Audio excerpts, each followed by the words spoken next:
I'm Sky Cubacub, and I'm the founder of Rebirth Garments. Well, I'm half Philippine, half white, and I grew up in this house. I've never lived anywhere else, and it's in Chicago, Illinois, in the city proper. And can you tell me about your educational background?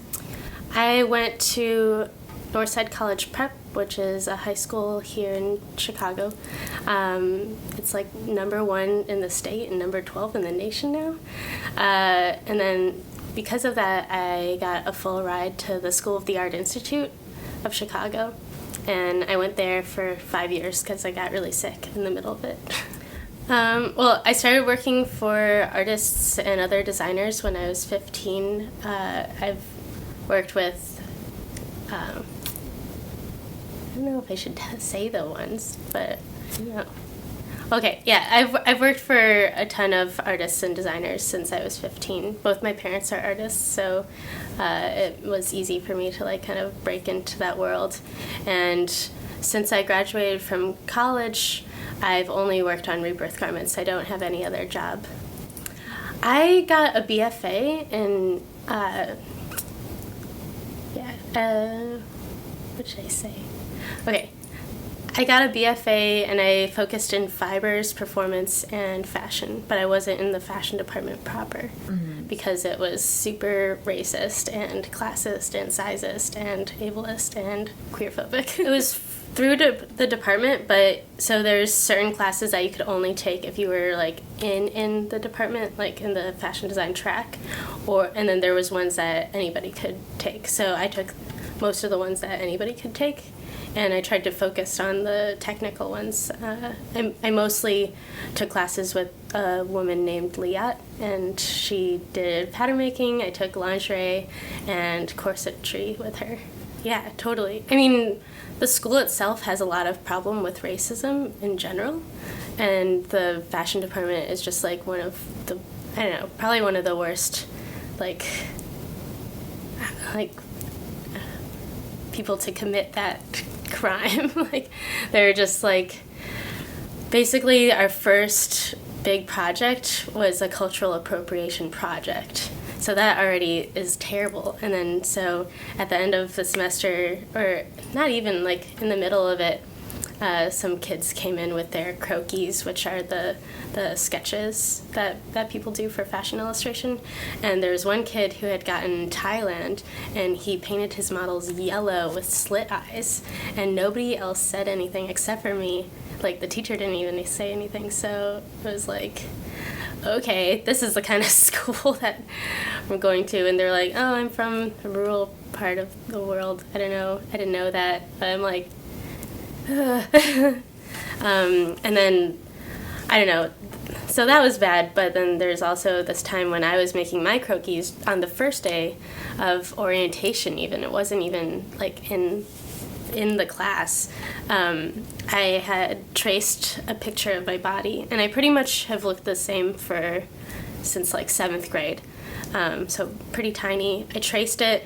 My teacher came up to me and was like, ugh, you have to put this person on a diet. They have a fat footballer's neck. And then they drew with pen and made the neck be like this, so tiny. So, I wanted to make clothing for people of every single size. So if they thought that my drawings of just me were fat in a negative way and not in a positive way.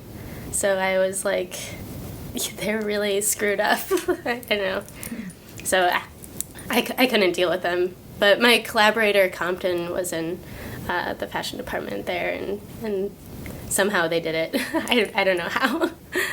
Well, they just I don't know, people at our school just didn't understand trans folks and very well for a while. So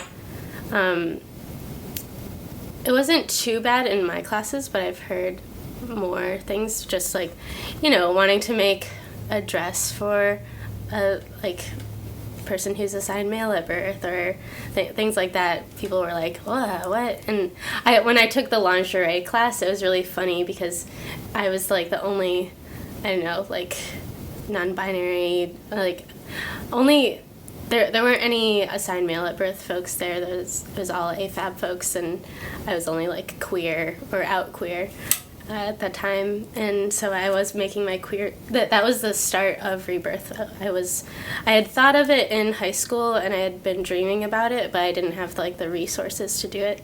But then when I was in the lingerie class, I was like, even though I could probably figure this out on my own at some other point, I'm going to use this time to, like, really focus and think about starting this line, like, for real.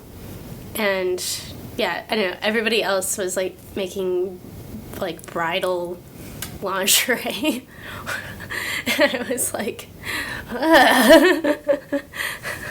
it was really funny. So they were all, like, really confused. But that teacher was actually pretty supportive, because they, like, were like, oh, I'm just a technical class, so I'm not going to say anything about your design, so I'll just support you on whatever design you want to do, which I feel like is what the teachers should do.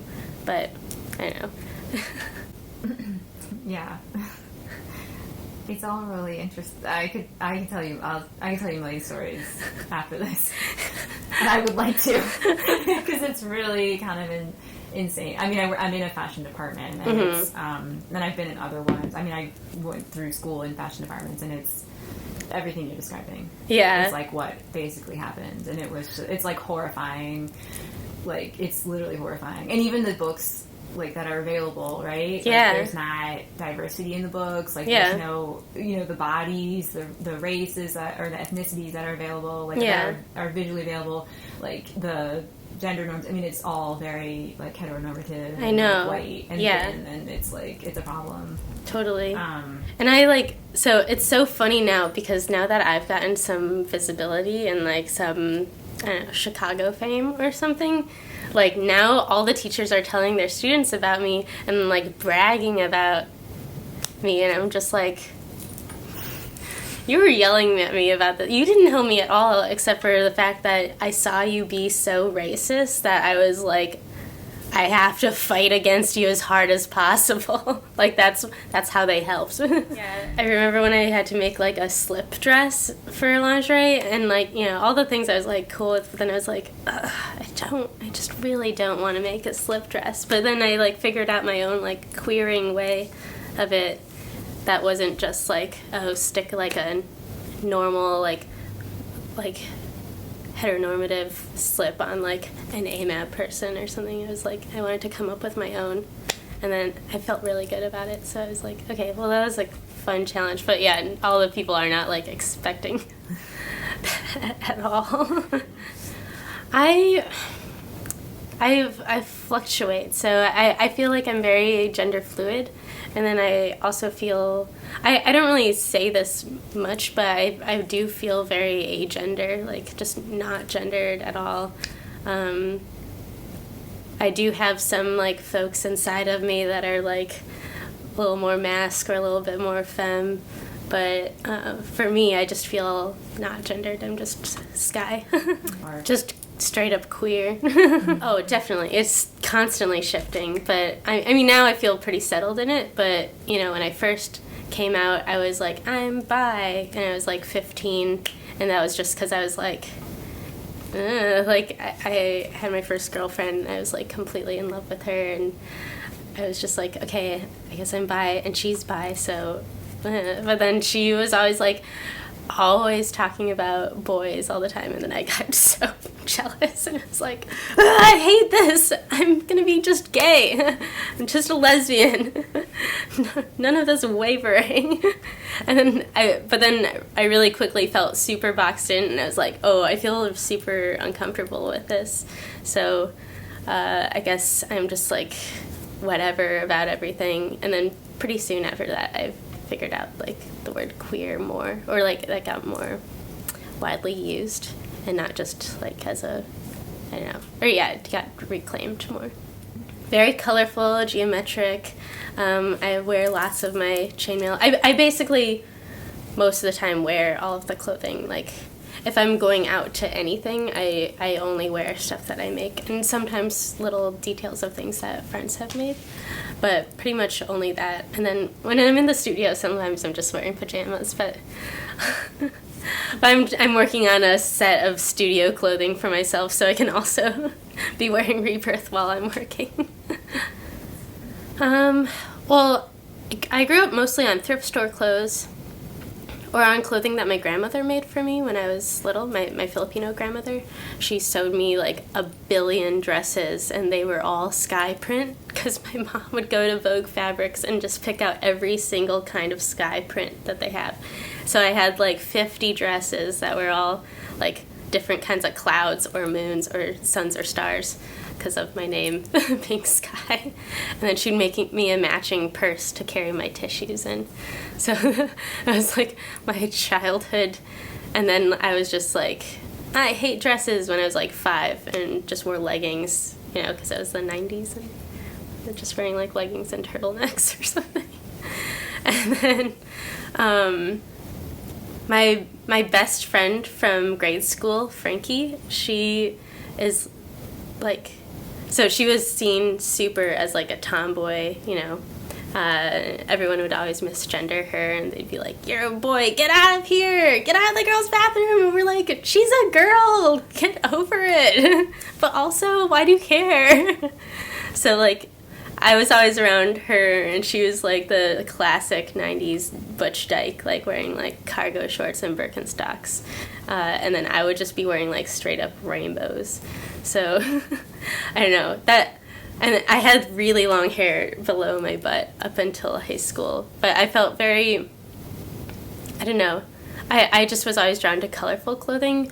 But when I was in high school and, you know, discovered, or like, yeah, came out and stuff, then I became like Gay Straight Alliance president. And we saw like some drag kings give a talk at a conference. And they were telling us about like binding and packers and putting on facial hair, and I got so excited, and that's like all I wanted to do always, but I like didn't have the resources. So basically I just felt really frustrated because I like, Frankie was always a lot bigger than me, so she could fit into like boys' clothing easier, and then for me I just could never really fit into, I don't know, my shoulders were too tiny, so I just like looked goofy.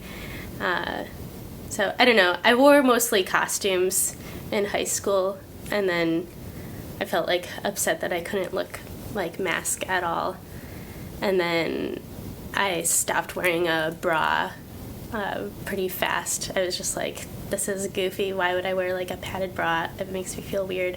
I can't find any things that feel comfortable, and so the way that I compromised was just by not wearing one ever. And I really wanted to bind, but I couldn't because, you know, they were not accessible, since they could only be bought either online with like a credit card, which I didn't have, or at like a sex toy shop, and you can't be, you know, under 18 without going there. So I think for a while I was really distraught about not being able to bind, but then I just kind of made peace with just not wearing a bra and feeling free that way.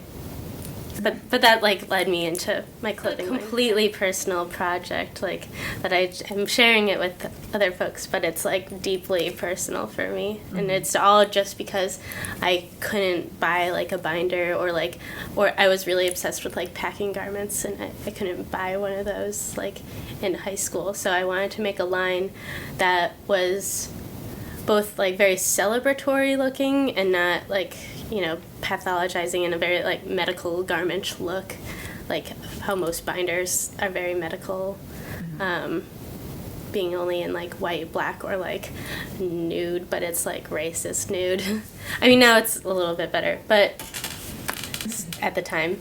So, and I wanted to make it so that teenagers, if they wanted, they could reach out to me, and I could do either sliding scale or just give them a binder or tucking garment for free.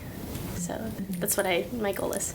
I guess, so at first it was going to be 2 separate lines. I was thinking about, underwear or undergarments, specifically lingerie for trans folks. And then I was thinking about clothing for folks with disabilities. And like, I don't know. So I had these ideas of 2 separate lines, but then pretty quickly, like in that week that I was thinking about this, I was like, why would I separate them? They should just be merged, and then I can also do very intersectional stuff like, lingerie for folks with disabilities, and then it's like trans folks with disabilities, and I don't know, also centering POC folks and fat folks in like celebratory ways. So I guess that's what happened. But then everyone was so angry at me for some reason at my school. They were like, why would you ever put queerness with disability? And I was like, I'm not, like, they were like, we fought so hard to not have queerness seen as a disability. I'm like, that's not what I'm doing. I'm not saying that queerness is a disability. I'm saying that there are queers with disabilities that I want to clothe. When I was like 16, because I was making all that like paper stuff in the back and chainmail clothing, like that little dress. That was my first one that I made when I was 15. So I was making clothing very early on. So that was, sorry, I always get confused about years. I think it was 2014. So I graduated college in 2015 in May. And so it was 2014 summer that I like started making it. And I just kind of, I did like a couple of interviews with folks who were like more binary trans, or I know a friend who's a wheelchair user, and then I just started making. I mean, that's what I basically do the same, only like more condensed version of this interview, like every person that I make a garment for, unless it's just a singular piece. But if it's like a whole body thing, I ask them what would make clothing more accessible to your body, what would make clothing express your gender the best, what parts of your body do you feel vulnerable about, what parts of your body do you like to highlight, and then what parts of your body do you feel vulnerable about but want to highlight in this context. And I get such a range of things. So, folks who are folks who have like a calf bag or something, like needing to have some sort of hole, or like I made these like mermaid tail lingerie, and it's like a thigh high because it couldn't go all the way up because it needs to have like an escape route for like a calf line. But then it makes it kind of like more sexy that way, because it's thigh highs then. I have made stuff with like pockets for folks with type 1 diabetes who have to wear like a pump. I've made, for me, I need stretchy clothes because my stomach hurts like a lot all the time. So I can't really wear anything that is like tight and stiff. Like I can't wear jeans at all anymore. And when I was younger, seams drove me completely crazy. So lots of folks with like who are on the spectrum, like autism spectrum, or have other kinds of sensory sensitivities, I'll do ones where the seams are on the outside. My seams are pretty soft, so I can actually handle them touching my skin, but like most other clothing I can't. But I will make ones with them on the outside. I hate any kind of generalization of anything, and I never assume anything of anybody's bodies. So I always, I want to make it so perfect for your body. And like lots of the stuff end up, working out for other people's bodies as well. So it's a kind of fun exercise, but I really do prefer making it exactly for the person so that they can have it to their specifications. I take every single measurement possible, and with like vertical measurements too, because I'm shorter waisted with like longer legs, or everyone is so different shaped. I have absolutely no standard size. I think I started off by like patterning my own body and getting really used to that, and then I just kind of like went from there. Or I'll like pattern a couple of friends' bodies and then like waver from those. But it's like I'm not like, my Compton body person. Like, I just like always do new, like whole new pattern for each person, and then I have no sizes on my website. It's just give me your measurements. Okay, so I had a rebirthing ceremony for myself. Now, well, in May it'll be 5 years. So I'm like 4.5-ish years old right now. I have always had anxiety and like panic disorder for like my whole life, and there's times in my life where I'll have panic attacks at least once a day for like years. And it was just getting to a point where in one of those rounds of severe panic attacks all the time, I just like could not handle being myself anymore. And later I found out about this thing that Kate Bornstein says like in a book like about suicide, like trying to prevent teen suicide, just being like, I kill myself to not kill myself, or like I kill myself to not harm myself. So I like had a funeral for myself and was like had this like rebirthing ceremony. It wasn't religious or anything, it was just a weird performance art goofiness, but it really did help me a lot. I don't think I had a panic attack for like 6 months after that, which at that time was like, I don't know, not really possible for me to do. So it was just all about like shedding my skin, and like, you know, now I understand my anxiety so much more because I have an amazing queer therapist. But at that time, I just needed to learn how to like let go of some things and not let my anxiety like completely make it so I couldn't function. So I have an Etsy, and then I also have folks who just email me, and well, through Etsy, I have lots of my clothing up on there, although I've made so many millions of things that it's hard to keep up. Sorry. So I have like a bunch of different binders, some different tucking undies and packing undies, and people can buy that, and then they tell me all of the colors that they want, because anytime there's like any color blocking, it can be in any color, or like, and it won't cost more because I mean I have to cut it out anyway. And they give me their measurements, and then it usually takes about a month for me to send them. Sometimes faster though, but yeah. And then I don't know, I have a lot of people who are just in Chicago, like different performance artists who will buy from me more directly. Mm-hmm. And I'll have them come do a fitting. If people are in Chicago, I can also like go to them if their accessibility needs wouldn't be met here. It's like I don't have an accessible bathroom in the studio, which I am trying to like work towards if I ever become rich.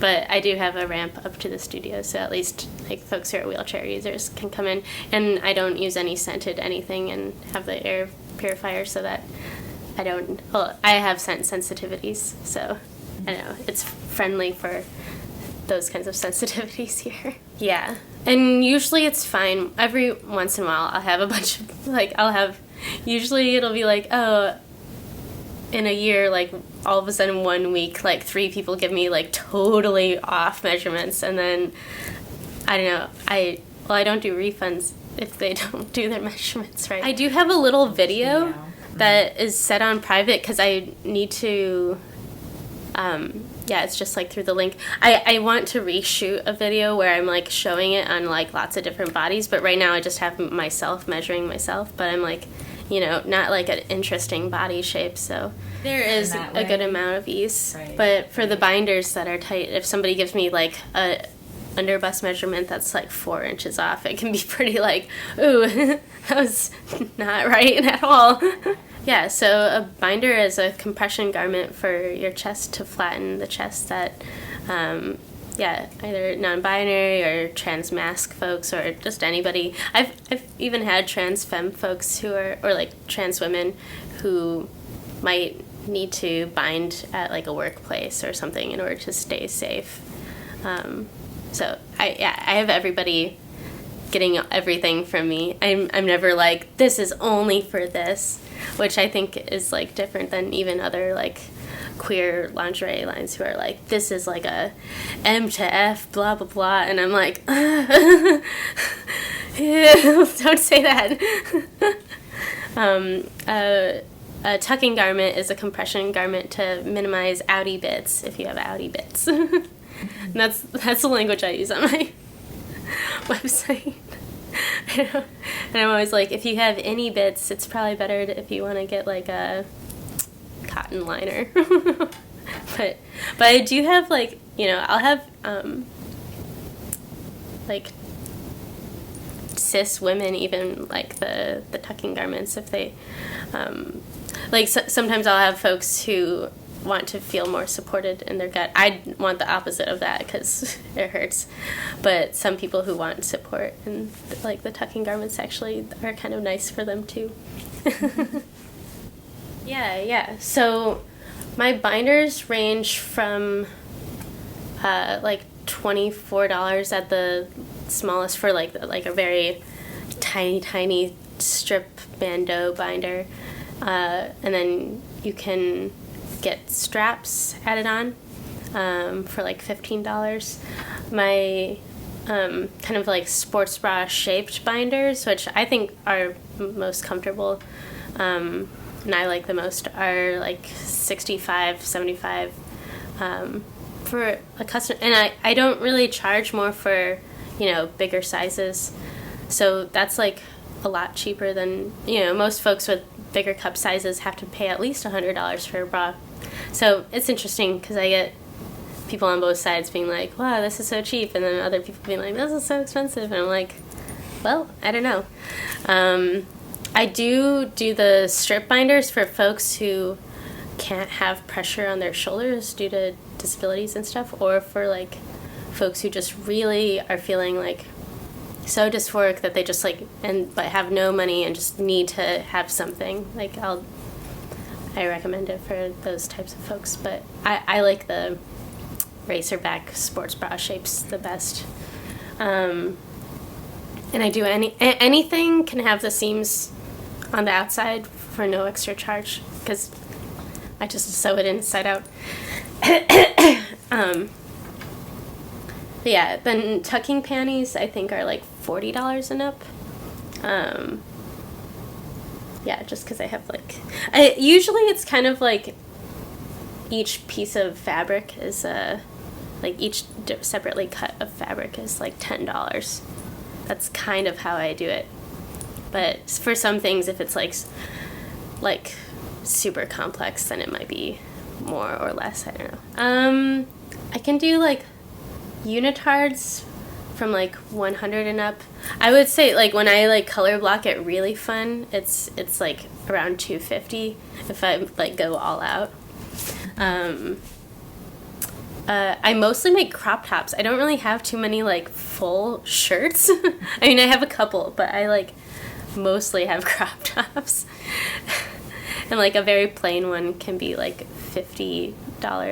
And you can make any of the crop tops into binding garments, or most of them. I do a lot of ones that are like completely sheer, so it might not work out as a binding garment if you want it to be sheer also. But I do make, one of my most popular binders is like a sheer black power knit binder that like tons of folks get. But yeah, shorts are like Shorts are a little bit more. They're like 75. I haven't figured out how to make a cheaper boxer brief just because it's too many pieces. But I don't know. I'm working on it. But if any teenagers ever need anything, they can always contact me. That's even if I don't have any money. I just want to make sure that teenagers are okay, feeling okay. Yeah. Well, like, you know, I come from like DIY, like, I don't know, punk scene. So like, it's really important to me that there is some sort of sliding scale. I try to reserve it more, you know, of course, for folks who just like don't have the funds, or disabled folks, and I don't know, queer, like trans teens. But it is actually surprising. I don't have as many people take me up on it as I figured. Like, I think people are trying really hard to like respect my prices for the most part, and that is really nice. So it's cool because like I did a Kickstarter last year, and I had a lot of people donating stuff so that other folks who couldn't pay for teens who wanted binders or tucking garments, I could like make them for free. I've made a couple of ones for teens. The reason why I talked about my high school at the beginning is because I volunteer there like most of the time. Or I volunteer there most of the year, like once a week when I can, and I just hang out with the like trans and queer kids who half of them are like also disabled, which is cool. And I just chat with them and make sure they're doing okay, and I might do some art demos, but now it's mostly turned into like me telling them about like what queer life is. I mean, I definitely would love to make clothing with my own prints. I did screen printing all throughout college, but I just don't, I have to like specialize in a couple things. I know so many mediums, and it makes me like woohoo when I have to like do all of them. I don't have room to make my studio into also a screen printing studio. But yeah, so I would love to get probably digitally printed fabrics. And I know it's like attainable, but I'm very busy, so yeah. I haven't. I'm working on the Radical Visibility zine, which is based off of my manifesto, and hopefully that will be coming out soon. So that'll be part of the line. Will also be this like queer crypt teen magazine. Just because, yeah, whenever I go volunteer with my high school students, they are so excited to hear about all these different things that are so simple to me now, or like it's just like, oh, this is my daily life. But yeah, they ask me lots of questions, so I want to make a teen magazine that, yeah, folks could get like info from not just me, but from other queer crypt like adults, but also other teens who have kind of like figured some things out about themselves and want to share. I even have like most of these, I have lots of prints that are drawn up from when I did screen printing, but I'm like so bad at computers that I just can't even try. I need somebody else to do it, but there's so many other things to do that I don't even get to try it out yet. Yeah. Well, I usually have like tons of people over. It's kind of like funny me being the only one in the studio. I have a collaborator, Compton, who we've been like working together for the past 2 years now, I think. Or maybe a little bit more. I don't know, it's confusing. My brain doesn't work with time anymore. But I've known them since high school, and they're a really cool artist who does like kind of 90s sci-fi / anime / like Afrofuturist clothing. And so they work with me. Sometimes we color block stuff together. I think I have, this is like one of our first collaboration pieces. Then I have my friend Jake Vogues. Oh wait, so that was Compton Kwashi. Mm-hmm. They go by Compton Q. and we always go out dancing together all the time and perform. They model for me in almost all of my shows. And then I have Jake Folks, who is kind of like my all-around studio assistant. They know how to chainmail. They also know how to do spandex. They're really fast, like lightning fast at cutting out things. But I might also have them do like kind of odd jobs because they do like sculpture and fiber art and performance art, and they do a lot of different things that I also do. So I can have them kind of like I like to have Compton specialize. Just because I know they're really good at color blocking and sewing, like super fast and well. But yeah, I like to have Jake do like lots of different kind of studio work. I have my friend Allison Kopit, who is helping me with another part of our business, which will be accessibility consultations with like, you know, venues, party planners, restaurants, galleries, like that kind of things. Because, you know, whenever I do a performance, I always see what a nightmare people think about. Like, nobody knows about accessibility at all. And then they always dismiss me because, I don't know, various reasons. So we're going to have, like, this actual official accessibility consultation business. And Allison went to school for this type of stuff. So, yeah, she does that, and she'll also, like, stage manage. Most people do, like, a bunch of different kinds of jobs. During the summer, I had 3 different interns, which was really cute. Some of them get school credit. Some of them just want to do it for the experience. I had one, Morgan Hill, who goes to SAC right now and who just wanted to do it on their own because they wanted to start their own queer lingerie business. And I'm just like, I'm very into being open and not having, like, trade secrets and not, like, withholding education and things like that. I don't really, I mean, you know, teachers should get paid, definitely, but I like to have everything really open. Well, I just, like, think that, you know, I'm one of the only people, well, I'm the only person, I think, doing, like, queer/disabled clothing. Yeah, I just like to be open because, you know, if I'm the only one doing this, I have so much work all the time and I can't keep up with it. So it'd be great if other folks, if I could point to someone else. And Morgan's really awesome at, like, clothing for, like, plus size or, like, fat folks. And I'm like, oh, hey, go to them. Also, they have different style than me. They aren't going to make a thing exactly like this because it's not their style. And my mom, I think she might even have a quote on her painting studio over there. She got one of her designs stolen by Claire's Boutique, and, like, probably when I was around 5 years old. And she was so distraught about it, and, you know, we couldn't do anything about it legally because they changed, like, 3 tiny things about it.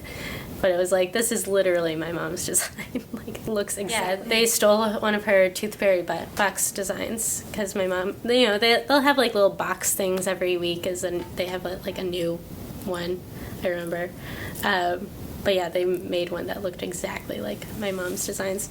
But she has a quote that just says, like, it's more disheartening to steal than to be stolen from.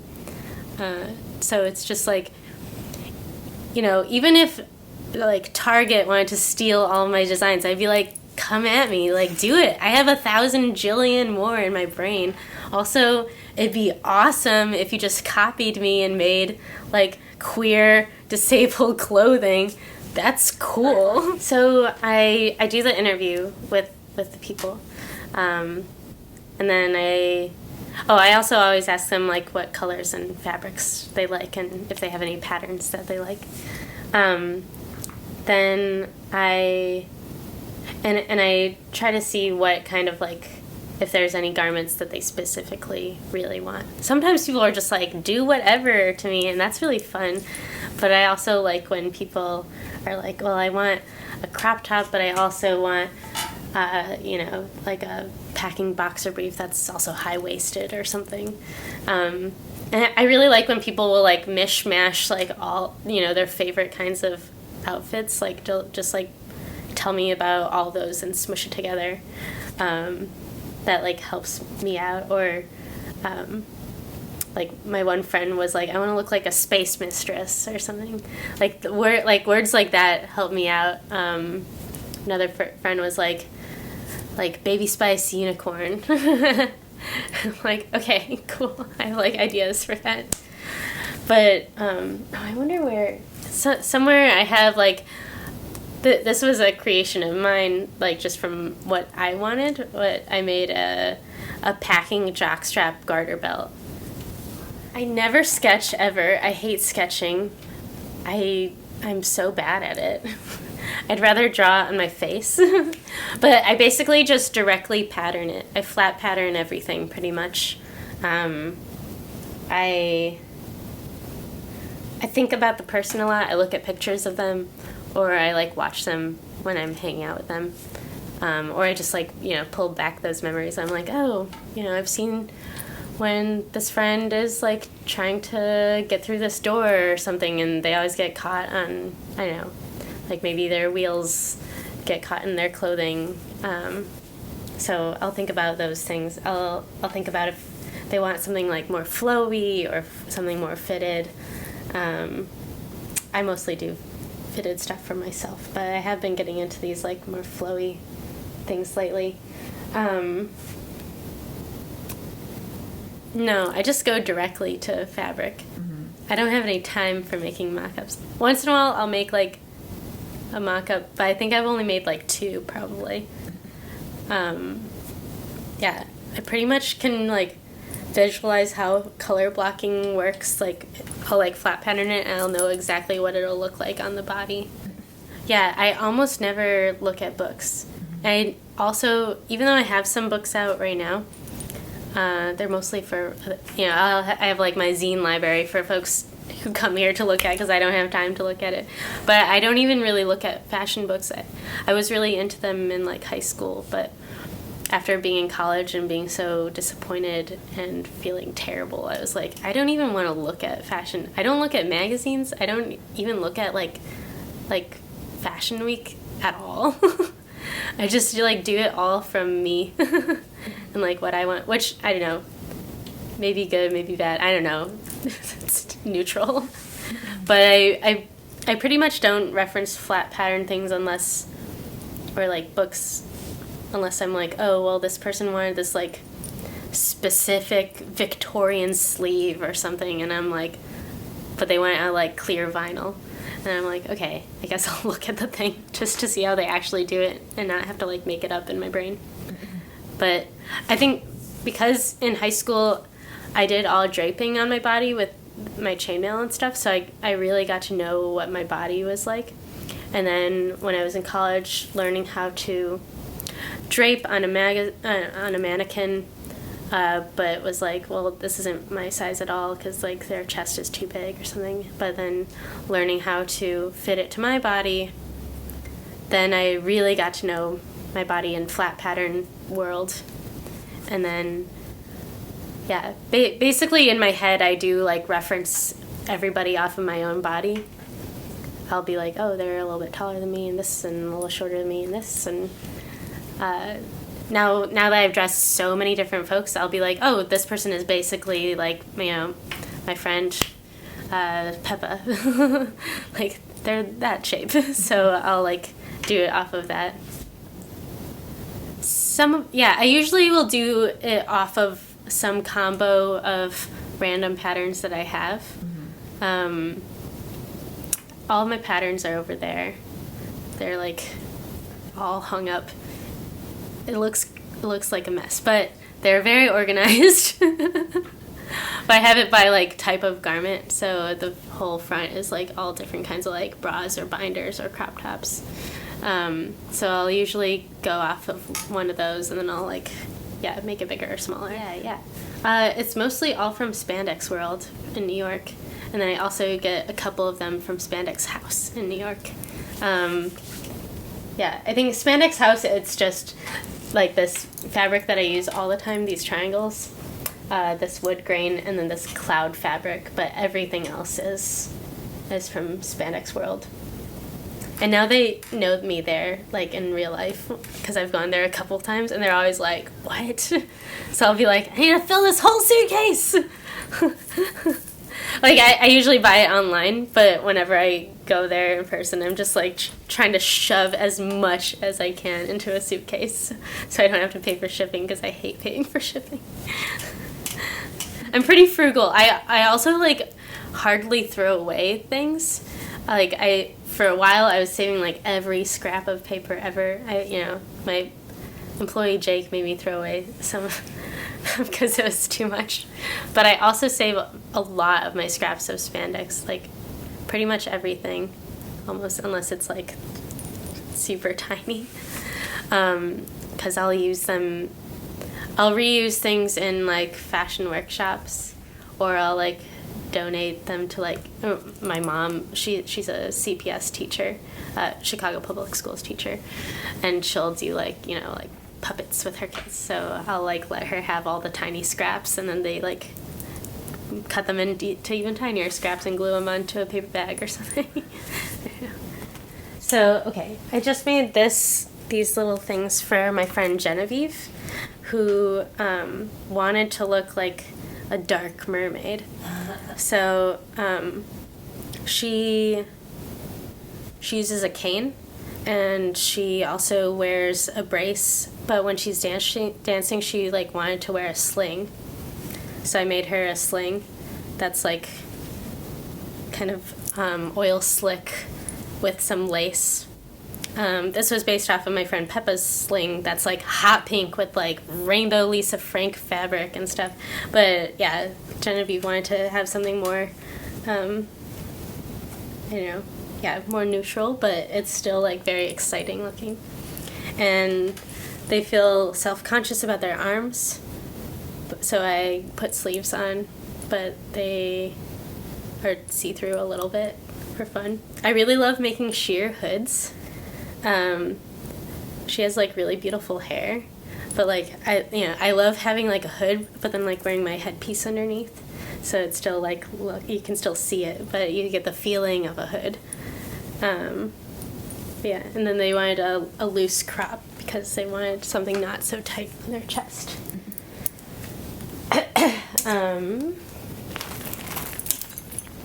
My friend Miss Alexis, I've dressed a bunch of times.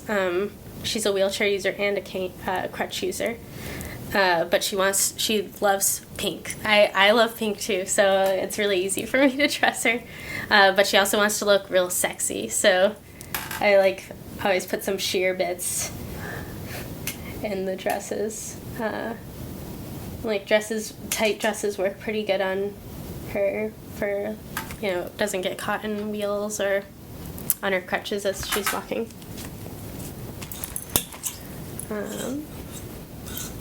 Let's see. I think that these were my first pair of, like, boxer briefs that I made for myself that were, like, fun. And they have a packing pocket, but it's sheer, so you can see the packer. And I make a chainmail packer that's, like, yeah, very decorative and, like, not referencing any sort of, like, humanness, because I'm more interested in that. I think I talked about this, like, mermaid tail thigh high. I love this. Right now, all the little thigh high bits have, like, fallen off. They get lost during the shows. So people are just, like, throwing them, like, the garter parts. But so this was made for my friend Carrie Kaufman, who wanted to look like a sexy mermaid. I'm really into mermaids, so I love when people want me to do something like that. So yeah, I made her this, like, kind of, like, it's a little bit more subtle, but it's, like, a mono thigh high. And since she's, like, a wheelchair user, like, she can just, like, wear this around on, like, a daily basis if she wanted. And, like, it's fine. So she gets to do a fun thing that, like, folks who are walking don't get to do. Oh yeah, here's the skirt that it came with. So it has the garter like the things that the little garter clips clip onto are on the front and on the side, so they aren't underneath because it's uncomfortable to sit on those. And lots of times I'll make stuff for folks who are wheelchair users that'll have like a higher back because they're always sitting, so they don't always want to be like maybe like having it like cut off their butt. I mean, I love butt cracks, but you know, clothing is mostly designed for when you're standing, I feel like. But it's also fun because this friend Carrie, I pretty much mostly make her these like tight skirts. Because she always talks about how she likes to, you know, it helps keep her legs together having a really tight pencil skirt, but she also looks like very slutty that way, and she loves that. And I think it's really fun since she's always sitting, like I can make the whole back of the skirt totally sheer, and like nobody even knows, but she can like, you know, go around town with a totally sheer butt. And I'm like, yeah. So I like things like that. What do you think? This is like a binder and or sports bra. Lots of my binders can also be sports bras. It just depends on like your size. I made this for a show at Paris Fashion Week. My friend Sarah Weiss brought me and Compton out to do like this whole all holographic, all white looks, and we like helped out in the like installation room was just all completely covered in Mylar, so it's just like super reflective. But this is for Gigi, the like nail artist, who's like a like awesome fat femme. Let me see. Oh yeah, here's the matching leggings to that bra or binder. They're totally see-through in the front. These look really good on her. But yeah, so I've been chainmailing since I was 13. It's the thing that really got me out of like my shell. Like, I mean, I was always doing like very quiet projects alone in the corner, and I mean, I had my friend Frankie, but she's like the only one who like understood me because she was also like a weird queer as like a child. We're still best friends, by the way. But yeah, I started chainmailing, and I just love the repetitive movements a lot. Yeah, I'm like neurodivergent kind of person, so it just like feels really good to me and like very settling and calm to just do the same movement over and over and over again. And so I learned that through my teacher Rebecca Mojica, who used to own the company Blue Buddha Boutique, which just closed earlier last year. But yeah, I started making my headpieces right after I like shaved my head in sophomore year of high school so that I could glue pop tops to it for a performance piece. And then I was really interested in like skull caps, like out of different materials, and I started making my like headpieces. And then when I was in like junior or senior year of high school, I was making like my scale mail headpieces, which I now wear every day. And I feel pretty naked if I go outside without it. I almost never go outside without it because I like feel too vulnerable. I just posted earlier this week about why I started wearing like all this metal and all this like armor like and makeup that looks like a tattoo. It's like kind of as a way to like defend against like sexual harassment on the train and like in public. Like when I was 14, 15, I used to get grabbed all the time by like creepy cis men. But now, once I started doing like makeup that looks like a tattoo and wearing armor, people, even though I am so tiny and like perceived as like a tiny Asian girl, like they usually don't really mess with me. So that's kind of also why I wear it. It's like my literal armor for the world. But also it does draw people to me because it is so beautiful and very tactile, so people will come up and talk to me, which is great because I almost can never start a conversation, which, like, I don't know, I don't think that people realize, but, like, I don't think I've hardly ever started a conversation because I'm too scared. Like, but once somebody approaches me, then I can talk to them, but I can't talk to a person. So this is my chainmail packer that I first made for myself. I love that. Yeah, it's very tactile. You just, like, I don't know, basically all of the chainmail is like a fidget toy, which is now so seen. Yeah, it's super, super calming. That's how I feel about my headpiece. I feel like it's a hug on my head, and I feel safe. But yeah, now stim toys and fidget toys are, like, so widely known, but I've been, like, having these things since I was 13, and I'm just like, ah. So I have this that's like a shawl, but it was originally going to be like a blanket for myself, but then I was like, I like to wear it. But this is my signature chainmail out of chainmail. It's kind of hard to see in this, but you can kind of see it in this pink one. And I love suit tails. So this was like my graduation jacket from college. I actually had started it right after high school, and then because college is terrible, I just, like, didn't get to work on it until I graduated. So I have this, like, checkerboard tails.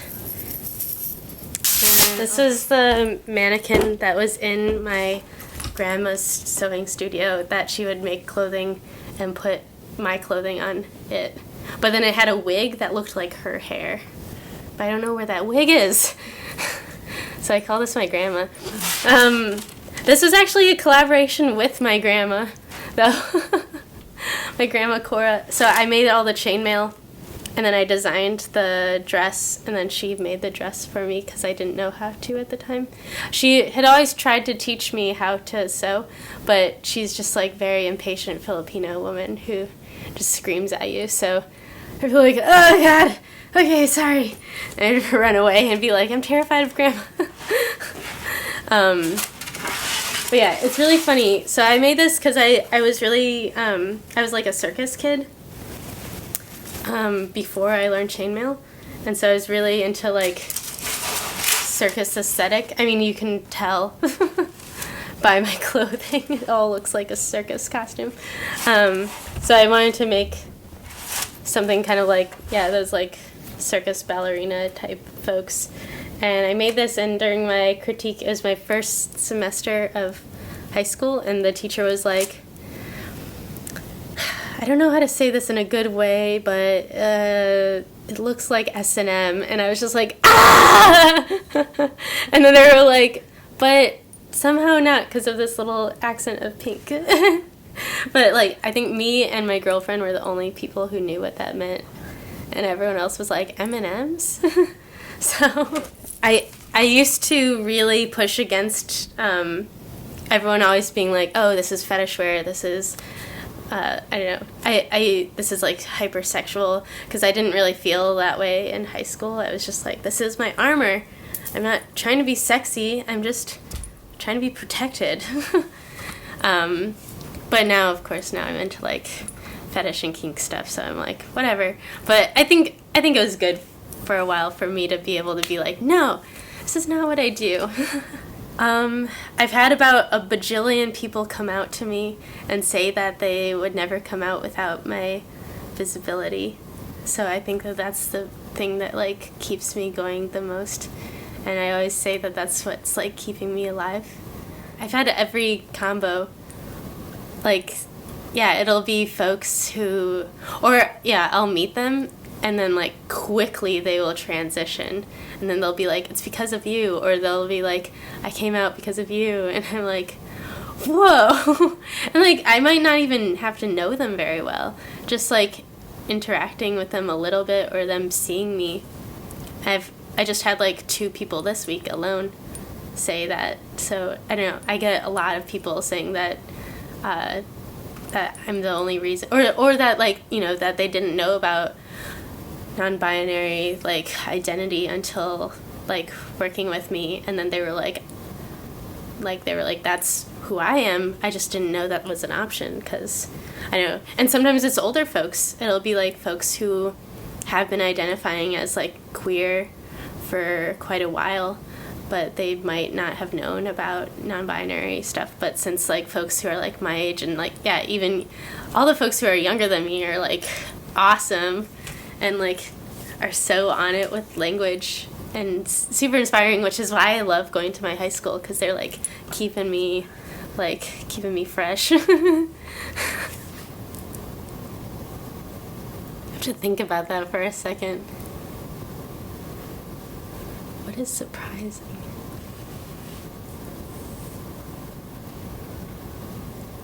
I guess I wasn't expecting such positive reaction after I got out of college, because in college I mostly got negative reactions towards my brand and people being really confused. So I thought that I would have more of that. But I think, you know, by being out of college and by being, I mean, you know, I'm kind of like in a queer bubble, but like having a lot of positive reactions towards me. But then also when I did my Kickstarter, I wasn't expecting, because I was having so many positive reactions, I wasn't expecting people to try to like attack me in a very like aggressive, violent seeming way over online. I mean, it makes sense because there's just horrible people everywhere. But yeah, I was having like death threats by like, you know, white supremacist folks. And then I like have seen that like the most hatred that I've gotten is because I address plus size and fat folks. That is the most hatred and most just like outright like unabashedly like evil comments are from folks who are fat phobic. And I wasn't expecting that. I thought that queerness would be, or like transness would be the most. Almost none in person. It was mostly comments on articles that were written about me, or like my Kickstarter video on YouTube. All of a sudden, like just a couple months ago, I had like a bunch of people just being like, send nukes now, or like, if this is the world, I want to destroy the whole world, or like things like that, where I'm like, whoa, that is a really extreme reaction. And my Kickstarter video is just being like, we're doing this because I love people, la la la. And you're like, how do you have such an angry reaction to me? Like, I'm not even like pushing anything. I'm just like, happy. Right. And I was like, ah! Like, what is happening? Like, I wasn't expecting that. And then people being like, oh, they're just like, I bet they're all just sitting in a room like jerking each other off with talking about their abilities. And I was like, what are you talking about? Or they were like, oh, these people complain about like not getting a date, but they're weird. Like, and I'm like, I didn't say anything about that.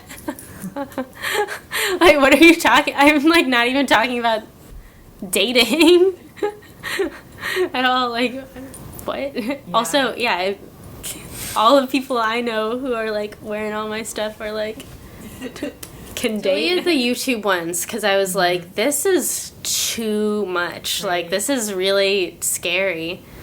The other ones I couldn't really delete because they weren't on my things. It was like, I think DNA Info, which is like a neighborhood like they do neighborhood things in Chicago, but they did a article about me, and then yeah, there was just like all these like hyper fit folks who are like talking about like, it's great that you make stuff for folks with disabilities, but it's really despicable that you promote fatness. And I'm like, everyone's gotta, like, they're like, that's not okay, like that's just promoting being unhealthy. And I'm like, I don't agree with you. But I mean, luckily during that time I did have a good amount of friends who would just like jump on those folks. But I mean, they're trolls who are just like being jerks. But I had a lot of folks like responding to those for me. But I have had some pretty bad stuff. Like, I don't know, I don't work with, like, I was supposed to work with Queer Fashion Week last year in Oakland. Oh, okay. And they just were really like not good with like disability stuff. So I ended up having to drop out like last minute because they just kept on lying to me about being accessible. But then like trying to gaslight me and be like, what are you talking about? I'm like, we've been talking for like, I don't know, from April to October about this. Like, you can't get out of it. We have like stuff in emails. They told me that like, so they kept on telling me that they would of course have like ramps and stuff like that. I mean, I told them all of the accessibility needs, but the weirdest thing is like, I feel like even if folks don't really know about accessibility, they usually, if they have one idea of a disabled person, it's usually like a person who's a wheelchair user. And they're like, oh yeah, a ramp will solve everything. Even though, you know, they might make like an absurd ramp that isn't safe. Yeah, like super steep. There was other things, but yeah, I just like, you know, I was trying to have them meet with my accessibility ambassador like way ahead, but they kept on having troubles with their venues. And then, eventually at the end of their meeting finally with my accessibility person, which was only 2 days before I was going, they were just like, do we really need a ramp? And they had already like okayed me to use all my own models. So I actually had 6 wheelchair users who were going to be in that show, which is like the most that I had. But there's just all these really amazing disability activists in Oakland. And they were just like, you know, it really just like doesn't go with the other designers' aesthetics. So, and like they hadn't even built the stage yet. So they could have easily built a ramp. Like, it's not even more money. You just do an incline. And they just were like, yeah, it won't go with other designers' aesthetics. But I know for a fact that they didn't ask the other designers, because I don't know any designer that would say, no, you can't build a ramp, it won't go with my aesthetic. Like, nobody is going to say that. So I had to drop out. But then all these people online were attacking me, saying that I was a white supremacist because I didn't want to work with queer women of color, since the Queer Fashion Week was run by queer women of color. And I'm like, I don't identify as a woman, but if you really have to come at me for that, I'm a queer woman of color. Like, that's not the reason. The reason was that they didn't want to accommodate us. But people just see disability as a white only issue, but it's so much more a POC, much more a POC and like poor folks like issue. Like, it affects POC folks at a greater rate, and like, I don't know, and we just don't have as much resources because of being POC. So it just was very disheartening working with like what was supposed to be a very radical queer place, and then they just, I don't know, didn't want to accommodate. But they, you know, they specifically told me that they wanted my line because of my diversity or whatever. I think I have a lot of ideas. Me and Compton do like little fashion fashion and performance workshops, so we have like a little bit of experience. But yeah, basically just, I think a lot of it is like very easy things that wouldn't even cost anything. It's just lots of it is language. Just like stop only talking about like women's wear and men's wear, and then also being like, oh, men's wear is like this whole weird thing, blah, blah, blah. Like, yeah, using like gender neutral stuff. And I mean, you can talk about like the history, like, oh, you know, so far this is what, like, we've been referring to this stuff as menswear, but like now that doesn't really matter and doesn't really mean anything. Or like, yeah, talking about how like society, just like basically what is made in fashion, like what is mainstream in fashion shows you who society values. So it's showing that they only value white, thin, like cis, straight, able-bodied folks.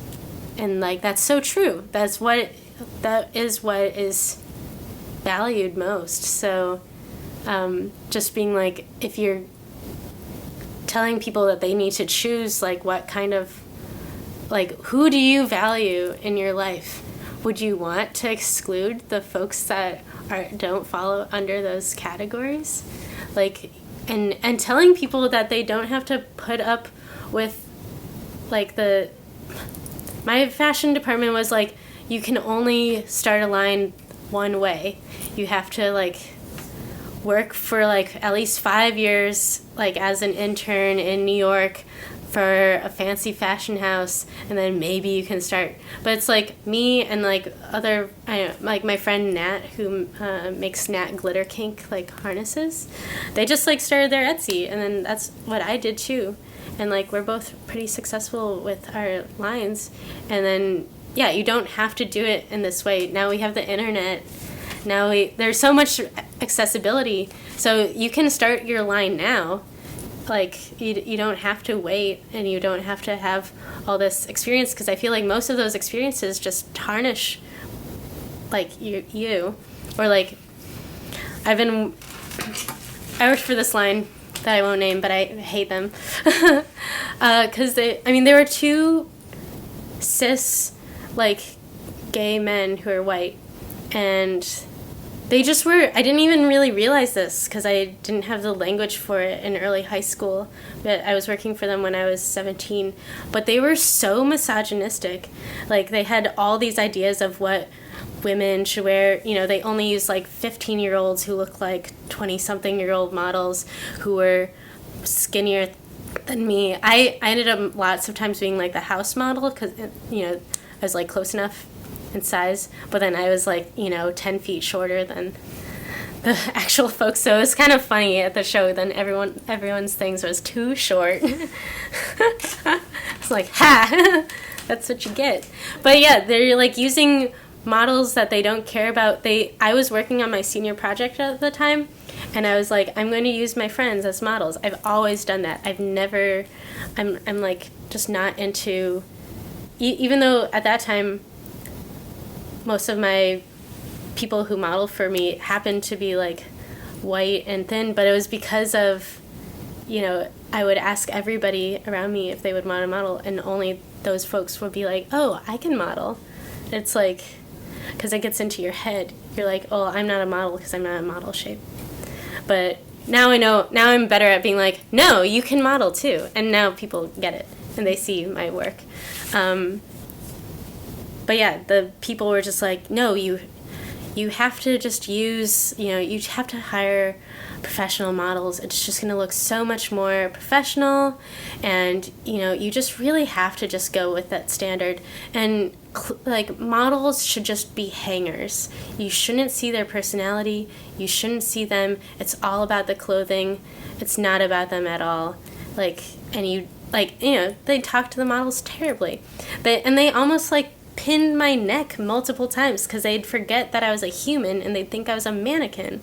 So they'd be like, oh my god, I almost stabbed you in the neck. And I'm like, you have such screwed up ideas about AFAB folks. I hate it.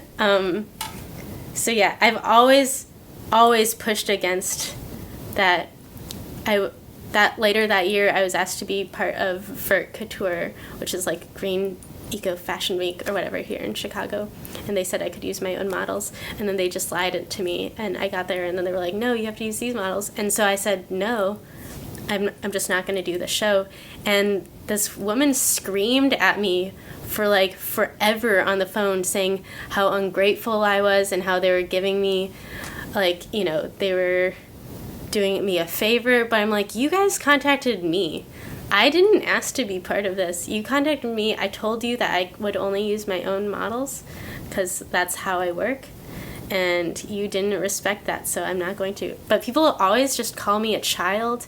They call me ungrateful. They say that they're doing me a favor when they ask me. So luckily I have hardly had that as of like being Rebirth, but high school is so bad. But I hate how people are so stuck in like, this is the only thing that you can do as a fashion designer. And like, I would also just get rid of mannequins. No mannequins. Just, you guys have to drape on each other. Pair up, drape on each other. Don't use a mannequin. I have mannequins, but I basically never use them, actually. I like, sometimes I dress them up to show people. I guess right now I've been a little bit struggling with getting shows that are paid. I was doing really good last year, and then I like a big thing is like taxes are. I mean, I've been doing my taxes for a long time, but I had never made any sort of amount of money really until last year. And then I just was like destroyed during taxes. So I would recommend, if somebody's a emerging fashion designer, like start out your bank account with having like 2 bank accounts. One is just for your taxes, and you just put a big chunk there and you let it sit and you don't touch it. So yeah, I've been kind of messed up this year because of that. So I was like, oh shoot, I don't know how to do this. It's hard because, so I learned how to do business by, like, both of my parents ran their own artistic businesses, but they also had like lots of faults with theirs. So I try to not do their faults, and then I try to, do the other things that are good. But it's really hard. I don't really know like actual business people. I've only ever grown up with artists, but I actually don't really know too many adults who are very successful artists. I know of lots of ones that were successful in the 90s when there was like unlimited money for some reason.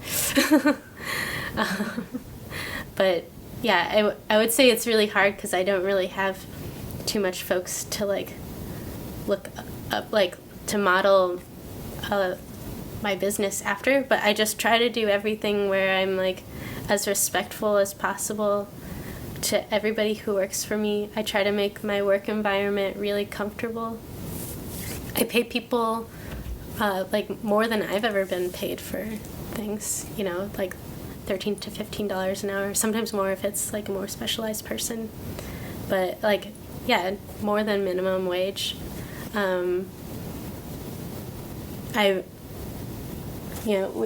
We mostly like watch TV on that projector screen, usually that's right over there, and like work and chat, and it's a really free space where like, most of us are like poly, and like, I don't know, I'm very friendly to folks who have any kind of lifestyle, or like sex workers or whatever, like just being very open.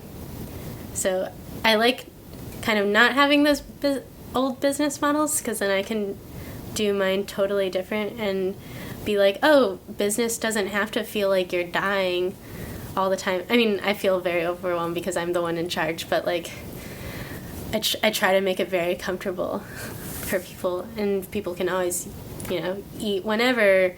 I have like a stomach disorder, so sometimes it's like worse and sometimes it's not, but I just have to do what I can for my body. I don't really have like rules. Folks who haven't even done fashion, like Jake didn't do any sort of fashion anything, and had like just like barely kind of made clothing, and didn't even really know how to properly hand sew. I've just found this out recently. I had them hand sewing, and then they were like, they tied a knot right under the needle and pull through a knot every time, and I was like, what are you doing? But then I taught them, and then they were like lightning fast. It's like, wow. Cool. So, I work with folks who haven't done fashion before, and I'm very willing to just do whatever works for people's bodies. I also check in, like, I'm not going to be like, do this repetitive task forever if that's the thing that you don't like to do. I'll be like, I'll find their strengths. So Jake really is good at cutting and likes cutting fabric, so I'll just have them do everything. I never have Compton cut fabric anymore because they hate it. I mostly have Compton sew, or like pattern make and color block, because that's what they prefer. I try to play to people's strengths and not make people do something that they, even if they can do, that they don't like to do. I'll try to not do that. That was later. So I initially funded my brand because I didn't have school debt, because I had a full ride from my work in high school. And so did Compton, which is really nice. I just basically used my life savings from like all the jobs that I had ever done since I did like operas when I was a child. So I just used that. Mm-hmm. And I was like, I'm going to give myself like a year, and if I don't figure out how to make my work sustainable, then I will find a part-time job. But if I can just like like throw all of this into it and see if it can stick, then I'll do it. So, I mean, I had the privilege to do that since I didn't have school debt, but I also knew from a very early age that I would only be able to go to college if I got a full ride. So I worked really, really, really hard and like knew exactly what I wanted to do from very early on. It's just very conscious of like, I'm like, okay, my parents are both artists. I gotta do this on my own.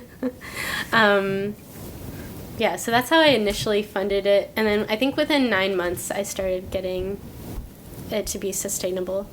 And then, last year I did the Kickstarter, which was amazing and helpful. And, I got to buy 3 new giant machines, which is amazing. And, like, I got to have, like, a more, steady employees, which is also very helpful. But now I'm having a little bit of trouble right now. I'm like, yikes. We'll see. I need to take a tiny little break I think I might start making my business seasonal. I might take off November and December. I know most other folks are like, holiday season, blah, blah, blah, but I mostly get all my business during bathing suit season. So I think that it might be good for me to take breaks because I can work really, really hard, basically nonstop, but then at some point in the year I just start to like go nuts. And usually around my birthday I feel terrible, so or like my first birthday, so I need to like have a chill time. So, well, like I was saying before, with like trying to really make sure the people I work with are as comfortable as possible and not feeling like exploited or anything, that's very important to me. I'm very against sweatshops and things like that, even though sometimes I feel like a one-person sweatshop. I'll just be like, I'm never going to sleep again. I'm just working. So I think about that a lot. I have been on a couple of panel talks for green fashion, even though but I'm always like, do you really want me? Like, I make clothing out of like petroleum product, which is oil, which is the most evil thing in the world. I think about it a lot, but it's also like the thing that works best with my own body. I'm allergic to like wools and so I don't know. I like want to source some like cotton things, but then I just like haven't figured it out correctly yet, where I feel like comfortable. But yeah, I think I guess people include me in those like green fashion talks from a angle of like getting something hyper custom made for yourself and like having it for a long time and like not being like, oh, I need an entire like million-piece wardrobe from this person. It's like, oh, you should unless you need because like no other clothing is accessible to you, like just having a couple of key pieces and not just having like excessive amounts of clothes. I mean, I know myself, I have excessive amounts of clothes, but I also make clothes, so I feel like it makes sense. Yeah. But I don't think that people should have like piles and piles and piles of clothes in general. I think people should be more choosy or just buy stuff from the thrift store. Yeah, and that's also the thing. It's like, even though, people are always like, oh, you must get such great wholesale fabrics, and I'm like, do you understand the size of me compared to the size of any other fashion line in the world? Like, I am nothing compared to them. I am considered like a home sewer, definitely. So I don't get to pay wholesale prices for my fabrics at all. And my fabrics are expensive. So I've made, for my friend Sorrel, I recently made them a whole new kind of like wardrobe set. But it's because almost all other clothing has been like driving their bodies like totally insane. Like, it's like, yeah, all the clothing was made with seams on the outside. It's modest wear because they're Muslim. I made them easy to tie hijabs so that if they're feeling like a bad pain day, they don't have to like do too much of like this movement with their arms up. Like I made like high-waisted stuff with very thick bands, so it's like very soft on the stomach. I don't really put elastic in any of the waistbands unless somebody asks for me to do it specifically, because I don't really feel usually that you super need a lot of tightness there. But that's also because I have that stomach stuff. I'm like, don't touch me. But yeah, so that they're like the only one who I've really made like a whole wardrobe, but they literally couldn't get anything else anywhere else, and they also just came out as non-binary. So yeah, finding something that really respects every part of their identity. Like, I was the only one who could do it. Yeah, well, I volunteer at Northside College Prep. I've also done a couple of teaching things with Reimagine 24, which was like it's a fun like 24-hour art making like day at the Art Institute in the museum, where they mostly pick students who are like more underprivileged. I've done different things with like I gave a talk at like Lingerie Children's Hospital with their trans teen / young some of the people were less than younger than teens, so I've like given a talk there. I helped a teen in Cincinnati with my friend Lindsay, who's over there on that photo. They run all these really cool things in Cincinnati, but they do a sewing program at one of the schools, and so I taught one of their non-binary students how to make their own binder. I like brought the fabric and then we did it all in one day.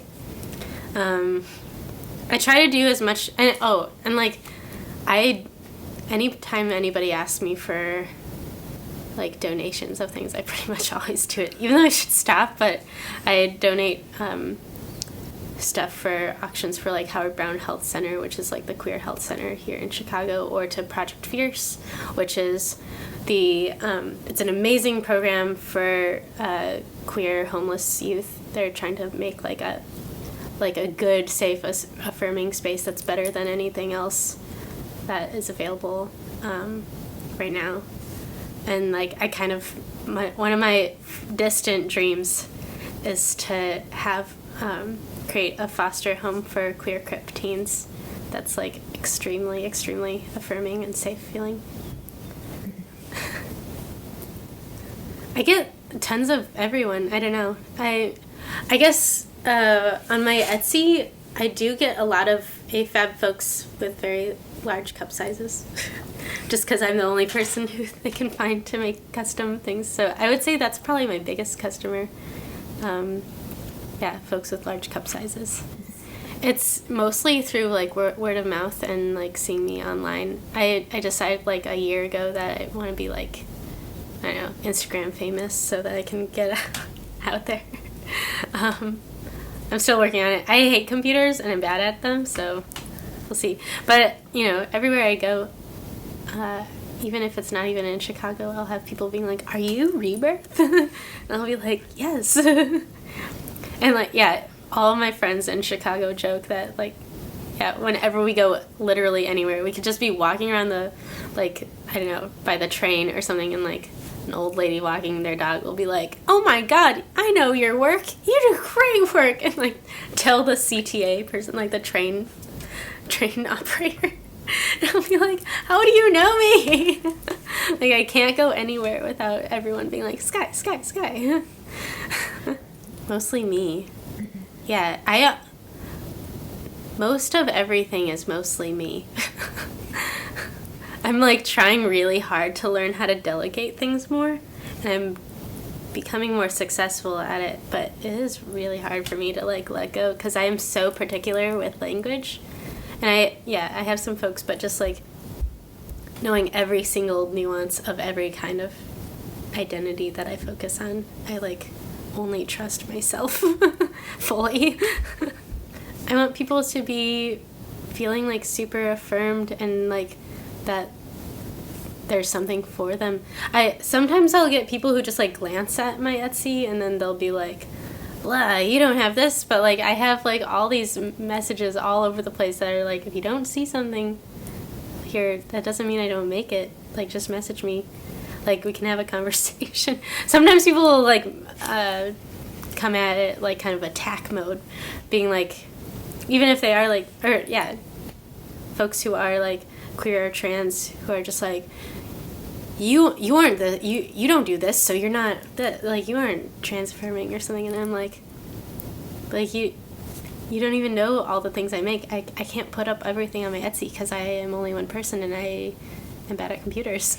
So just talk to me. You don't have to come at me aggressive with like bars up, but like, you know, that's just what we've been trained to do in the world. It's like you're just expecting to not be affirmed. So sometimes people just like come at me in a funny way, but then they'll realize really quickly that I'm like chill. Oh wait, that question from way in the beginning of things that aren't like attainable to me yet or something. I want to make underwire bras, but I do not know how. I keep on like trying to like be like, okay, I'm gonna do it, and then I'm like, I really just have to take a class in this because I don't feel comfortable enough. So I've been yelled at for that a bunch of times, but I'm also like, I think if I made an underwire bra, it'd be like $200, so I don't know how to make that accessible. It's too much work. It's pretty important. I had like 2 or 3 weeks that I couldn't really post on Instagram because I had some like Nazis who were just like flagging every single thing I put up. It was like like pictures of me like the most clothed I've ever been, or like things like that. It started with a selfie of me and my friend Sorrel. And you know, it was like kind of during like Charlottesville stuff happening, like, you know, people being just so like Islamophobic and terrible and racist, and I know. So for a while I couldn't post anything, and I like got a huge dip in sales, and I was like, oh my god, I didn't know how important Instagram was to me. But now I see that it's so important, and I try to do it every day. Yeah, I don't really look at fashion designers much, but I do love Lee Bowery. Like Lee Bowery, I have 2 tattoos of Lee Bowery. I don't know if you can see. So I have my like Rebirthing Lee Bowery tattoo where they're wearing their like art partner Nicola in this like birthing sling, which was like the under outfit for like their like birth performance. So I just like love that. And then I have one of their glasses face person. I think this whole leg will be covered with different looks. So it's so hard to pick one look. So I love Lee because they're queer and like definitely genderqueer, even though they use he, him pronouns and all the things. You know, they're like they passed away because of HIV related complications. So, but they were also like very big person. So I love them because they got all this stuff going on. I also love Buckminster Fuller. He's always been really inspirational for me, and thinking about, like this is our spaceship Earth, and like he has all his kind of writings about utopian ideals that are like that I really love. But then I also just like love the shapes and his architecture. And then I think, the last person that I'm super inspired by is Andrea Zattel, who makes those like personal panel like outfits in the 6-month uniform outfits. No, totally. Like I've known about her because one of my teachers in high school was obsessed about her. So yeah, I'm super into her because she's into like this kind of sustainability, or like I'm really into like kind of like Russian constructivist dress, or like all these ideas of like utopian dress that can be like they're like unisex and very practical, but they also look really great. Like they're all very geometric and colorful. So that's kind of, those are the people that I'm interested in. I'm not really interested in like designer-y designers. And if I had to pick somebody, I'd probably say like Hussein Chalayan or Yoji Yamamoto or Comme des Garçons. But Issei Miyake, probably Issei Miyake's my favorite. But I don't know. I'm like, ugh, about anybody like that. I guess I could just talk about my manifesto. I mean, you can, I just didn't really like name it, but so when I was working on my garments that same year, I made a manifesto that's called Radical Visibility, a Queer Crip Dress Reform Movement Manifesto. I wrote it for one of my favorite teachers at SAC, Romy Crawford. And yeah, so that's like kind of the basis of all of my philosophy. I mean, now that it's like kind of 3 years old, it's a little bit, like, I bet parts of it are a little bit outdated. But generally, it says my ideas. So, you know, I'm trying to make this zine that's like, has like bits of the manifesto, but also other folks writing. So I have it on my website, on rebirthgarments.com, and it's under the tab that says Radical Visibility Zine. It's not a whole zine yet, but so I just have the manifesto up.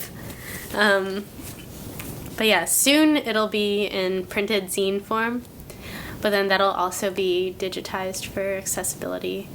But yeah, it's taken a lot longer than I thought. I was like, oh, just slap together a zine, which I did, but then it's like, oh, where do I get this printed? I can't figure it out. I'm so bad at computers. I've said it 1,000 times already in this interview, but I'm really bad at computers, especially for someone my age.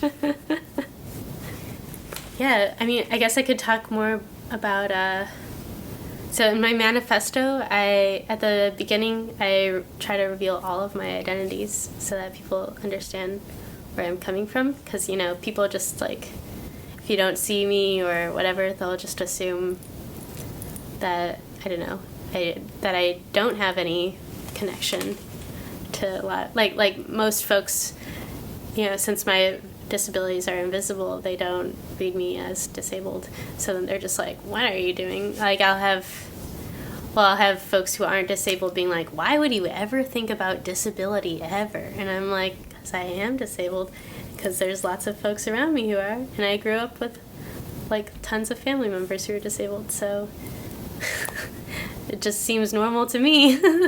I don't think it's weird. But then I'll also have like more physically or visibly disabled folks be like, ugh, this person making this stuff. And I'll be like, no, I am. I am. Also, don't you know about invisible disabilities now? Like, I feel like most of the really active activists right now in disability have like invisible ones. So, I don't know. So, yeah, I'm half Filipino, half white. I have anxiety and panic disorders, but I also have like an undiagnosed stomach disorder that is terrible, but is manageable as of like more recently because of acupuncture and diet switches and things like that. Sometimes I do like I'll say like a visual description of myself for folks who are visually impaired. So today I'm wearing my pink headpiece that's made out of metal scales that have a very nice tactile feel to them, and they make sounds against my earrings. I have tons of piercings, including some pretty like sharp, dangerous looking black gauges. I'm wearing a backwards racerback singlet that's all in pink spandexes, stretch mesh, and holographic pink. Underneath I have a tiny short bodysuit with triangles, black and white triangles, and a grid pattern. and I'm wearing a meta mail necklace, my Chainmail chainmail that's in pink and lavender. And I'm a short-statured, petite, brown, tattooed person with a makeup that looks like a face tattoo. So to the right of me, I have a rack of various Rebirth Garments clothing. It's mostly spandex in a variety of colors. I have kind of one of each kind of type of clothing item that I like to offer. Behind me is a sign that says Rebirth that's hand screen printed, like fake fur print, and then there's actual fake fur on top in the words Rebirth that has some screen printed dots in white that make it like nice and gross looking. I have some geometric paintings behind me that were done by my father in the 70s. They mostly include the golden ratio. And then I have my rebirthing symbol that is also tattooed on me that looks like a kind of like crystal gem, but it's actually Albrecht Dürr's like Dürr's solid from the Renaissance etching Melancholia 1, but then turned into a fourth dimensional object and then like rainbowified. And that's my like rebirthing symbol. And we're sitting in a pretty large dance studio with baby blue floors and a wall of mirrors. But it's not technically a dance studio. It just looks like a dance studio, I mean. Was it your mom's? Yeah. But we're not rated for a dance studio. So it's an arts and crafts room. Family arts and crafts room. It's not a studio at all. Yeah, that's it.